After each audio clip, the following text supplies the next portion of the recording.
América en Diálogo, un espacio para el encuentro y la construcción de la fraternidad a través de los temas que atraviesan nuestra cultura. Bienvenidos a un episodio más de nuestro ciclo de podcast América en Diálogo.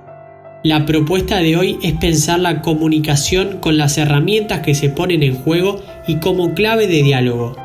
Y para ayudarnos a pensar, tendremos como invitada a Isabel Gatti, coordinadora internacional de NetOne, presidenta de Signis Argentina, miembro del desk de radio de Signis Internacional e investigadora del Instituto Universitario Sofía. Sabemos que la comunicación se pone en juego y tiene sus complicaciones. ¿Cómo ocurre entonces el diálogo? Bueno, primero gracias por haberme invitado. Entonces, lo primero que es importante decir es que todo diálogo ocurre en un proceso de comunicación. Por eso es importante entender un poco también qué es la comunicación. Muchos conocen esos esquemas de emisor, medio, receptor, feedback, pero en realidad, si bien nos permiten comprender algunos aspectos de estos procesos, son maneras de comprenderlas muy limitadas, ¿no? Esto se da fundamentalmente en el ámbito tecnológico, ¿no? Y les doy un ejemplo. O sea, realmente no toman en cuenta lo sociocultural. Por ahí ustedes, podemos imaginar en un ámbito de trabajo. Quizás hay un clima laboral difícil entre jefes y empleados, y alguien propone una innovación desde recursos humanos, y por ahí en bloque todos los empleados dicen que no les interesa. ¿Qué está pasando?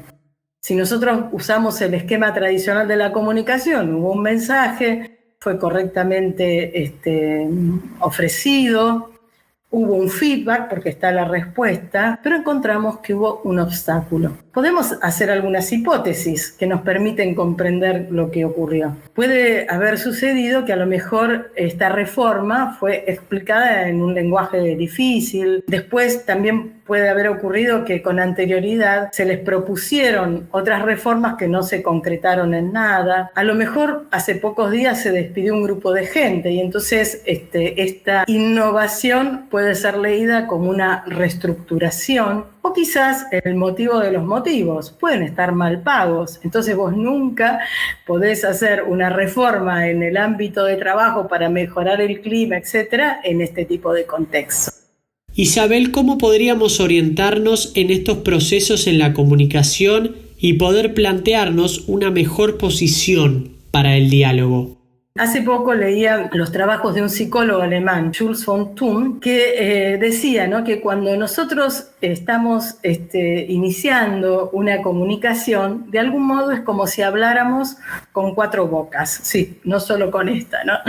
Él decía, ¿no?, que cuando decimos una palabra, de algún modo estamos dando un contenido, a la vez estoy comunicando una apelación, un llamado a la interacción. Estoy diciendo algo de mí misma y estoy diciendo algo que tiene que ver con la relación que tengo con el otro. Por esto, lo primero que tenemos que afirmar es que la intención del comunicador generalmente no coincide, al menos en un gran porcentaje, con la percepción que el destinatario tiene de este mensaje que está recibiendo. Y esto se complejiza aún más porque no solo hay cuatro bocas, sino que hay cuatro orejas. Entonces, realmente también, como les decía antes, ¿no?, la percepción que se tiene está mediada por un montón de circunstancias, ¿no?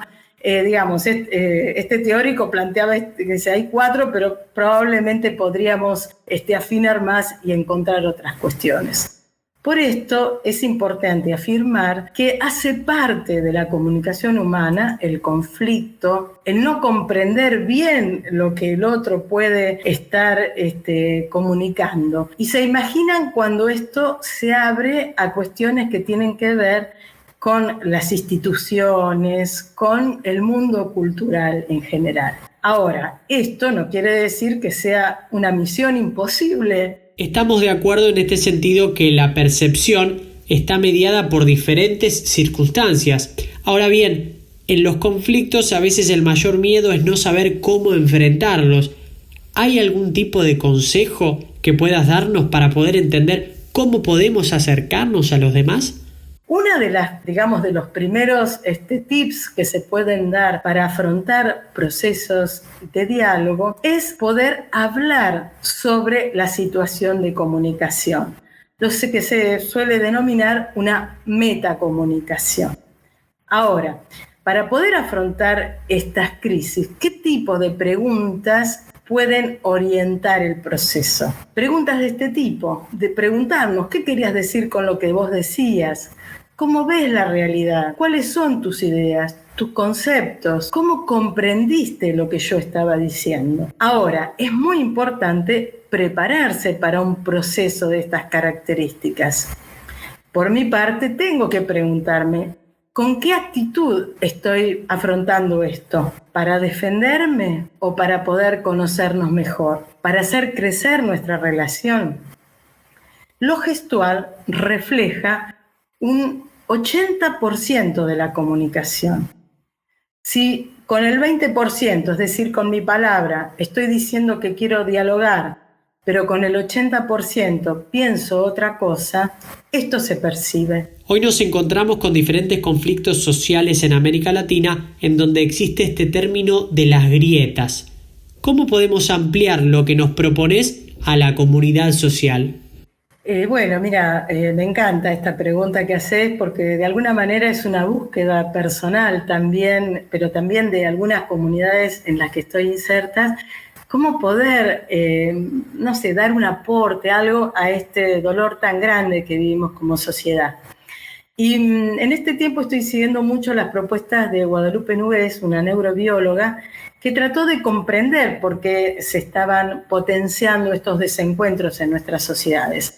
Y ella da distintas respuestas que tienen que ver con la posverdad, con la influencia de los algoritmos también, a través de toda la programación de nuestras redes.